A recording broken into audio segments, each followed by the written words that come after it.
Hello everyone, welcome back to my channel. I am Rama. నేను ఒక 21 day challenge అనేది చేస్తున్నాను. అండ్ ఎవ్రీ డే ఒక యాక్టివిటీ పిక్ చేసుకుంటా. అండ్ ఈరోజు నేను పిక్ చేసుకున్న topic podcast. Podcast and interviews ఈ రెండు చాలా డిఫరెంట్. ఇంటర్వ్యూస్ అంటే small talk and question answer type. But podcast అనేవి long and open conversations. Podcast ద్వారా ఒక person mindset, mistakes, experiences and also వాళ్ళ సక్సెస్ స్టోరీస్ గురించి మనం తెలుసుకుంటాం. నేను పాడ్కాస్ట్ చూడడం అనేది అరౌండ్ 17 ఇయర్స్ ఉండేటప్పుడు స్టార్ట్ చేశాను. దానికన్నా ముందు నేనైతే టెడ్ టాక్స్ చూసేదాన్ని. టెడ్ టాక్స్ అనేవి నన్ను చాలా ఇన్స్పైర్ చేశాయి. But podcasts are completely different. అవి behind the scenes, raw stories and real conversations. Podcast ద్వారా నేనైతే టీ షేప్డ్ లెర్నింగ్ అనేది నేర్చుకున్నా.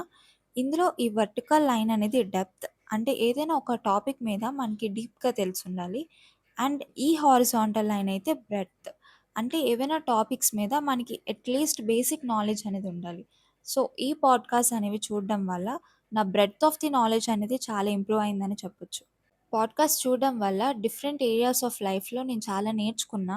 Health, self care, finance, psychology, people's experiences, వాళ్ళ స్టోరీస్, వాళ్ళ మిస్టేక్స్. పాడ్కాస్ట్ అనేవి ఒక యాక్సెస్ పాయింట్. దీని ద్వారా హండ్రెడ్స్ ఆఫ్ లైఫ్ లెసన్స్ అనేవి మనం జస్ట్ వింటూనే తెలుసుకోవచ్చు.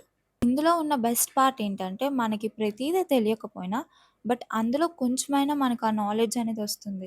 ఎవరితో అయినా మాట్లాడేటప్పుడు అలా ఉండిపోకుండా అట్లీస్ట్ ఒక స్మాల్ టాక్ అయినా మేనేజ్ చేయడం వస్తుంది. దీని ద్వారా మీరు నేచురల్‌గా ఎలాంటి టాపిక్స్ మీద మీకు ఇంట్రెస్ట్ ఉందనేది కూడా తెలుసుకోవచ్చు. అండ్ నా ఫేవరెట్ పాడ్కాస్ట్ ఛానెల్స్ యూట్యూబ్‌లో అయితే కొన్ని ఉన్నాయి. అవి నేను పెడతాను. You can go and check it out. ఈరోజు నేను ఒక పాడ్కాస్ట్ చూసి దాని నుంచి ఏదైనా నేర్చుకోవాలనుకుంటున్నాను.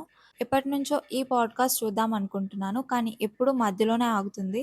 సో ఈరోజు ఎలా అయినా చూసి దాని నుంచి ఏదైనా నేర్చుకోవాలి. ఫైనల్‌గా ఈరోజు యాక్టివిటీ అయితే కంప్లీట్ అయింది. Thank you for watching. By by.